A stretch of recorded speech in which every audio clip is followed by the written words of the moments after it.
ரேஸில் எனக்கு என்ன வேணால் நடக்கலாம், காரில் நான் ஆக்சிலேட்டர் கொடுக்கும்போது 100% கொடுக்கணும் அப்படின்னு அஜித் அவர்கள் மகிழ் திருமேனிட்ட சில விஷயங்கள்லாம் சொல்லியிருக்கிறாரு.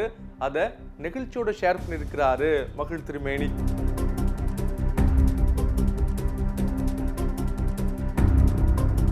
மகிழ் திருமேனி அஜித் கூட்டணியில் பிரம்மாண்டமாக உருவாயிருக்கிற படம் தான் விடாமுயற்சி. லைக்கா தயாரிக்க அனிருத் இந்த படத்துக்கு மியூசிக் பண்ணியிருக்கிறாரு. இந்த படத்துக்கு இது வரைக்கும் வந்த அப்டேட் எல்லாமே சக்ஸஸாக தான் அமைஞ்சிருக்கு. குறிப்பாக ட்ரெய்லரும் சரி, வந்த 2 பாடல்களும் சரி, மக்கள் மத்தியில் இருந்த எதிர்பார்ப்பை டபுள் ஆக்கியிருக்கு அப்படிங்கிறது தான் உண்மை. இந்த நிலையில தான் மகிழ் திருமேனி அஜித்தை பற்றியும் இந்த படத்தை பற்றியும் பல விஷயங்களை நிகழ்ச்சியோட ஷேர் பண்ணியிருக்கிறாரு.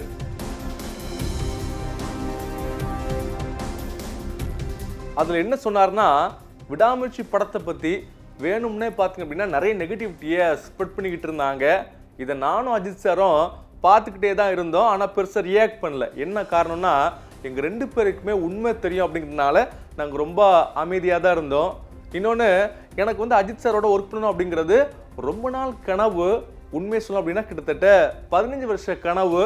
திடீர்னு தான் அந்த வாய்ப்பு எனக்கு கிடச்சிச்சு. ஏகே சாரோடைய மேனேஜரான சுரேஷ் சந்திரா எனக்கு வந்து கால் பண்ணார். கால் பண்ணி AK62 பண்ணுறீங்களா அப்படின்னு கேட்டார். யார் வேணான்னு சொல்லுவா? ரொம்ப ஆச்சரியமாக இருந்தேன். எனக்கு பயங்கர ஹாப்பியோடு இந்த ப்ராஜெக்டை நான் பண்ணினேன். ஒரு விஷயம் நான் கண்டிப்பாக சொல்கிறேன், அஜித் சாரை தியேட்டரில் ஃபேன்ஸ் எப்படி பார்க்கணும்னு ஆசைப்பட்டாங்களோ அந்த எல்லா எலமெண்ட்டுமே இந்த படத்தில் இருக்கும். அப்படியான படம் தான் விடாமுயற்சி அப்படின்னு ரொம்ப அழகாக சொல்லியிருக்கிறாரு மகிழ் திருமேனி.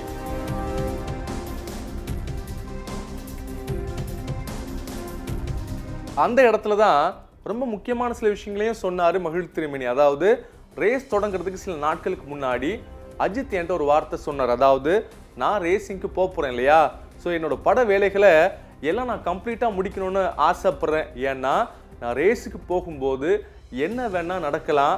நான் கார் ஆக்சிலேட்டர் அழுத்தும் போது 100% அழுத்தணும், 90% அழுத்தி நான் விளையாட விரும்பலை அப்படின்னு கட் அண்ட் ரைட்டாக பேசியிருக்கிறாரு. இன்னொன்று, இந்த வேலை இருக்குது அந்த வேலை இருக்குது அப்படின்னு நான் அந்த ரேஸில் இருக்கும்போது எனக்கு எந்த சிந்தனையும் வந்துடக்கூடாது, ஸோ எல்லா ஒர்க்கையும் பக்காவாக முடிங்க அப்படின்னு சொல்லியிருக்கிறாரு ஏகே சார். இந்த விஷயங்கள்லாம் கேட்டோன்னே ரொம்ப நிகழ்ச்சியோடு அதை பார்த்துக்கிட்டு இருந்தாரா மகிழ் திருமேனி. நீங்கள் கவலைப்படாதீங்க, எல்லா ஒர்க்கையும் ப்ராப்பராக பண்ணிடுறேன் அப்படின்னு சொல்லியிருக்கிறாரு டைரக்டர்.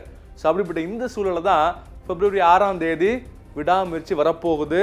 வருமானு கேட்டாங்க. பிரம்மாண்டமாக வரப்போகுது. மக்கள் மத்தியில் பெரிய எதிர்பார்ப்பு இருக்கு. ஸோ படம் எப்படி வரப்போகுது அப்படின்னு காத்திருந்து பார்க்கலாம். செய்திகளை உடனுக்குடனும் துல்லியமாகவும் தெரிந்து கொள்ள சப்ஸ்கிரைப் பண்ணுங்க.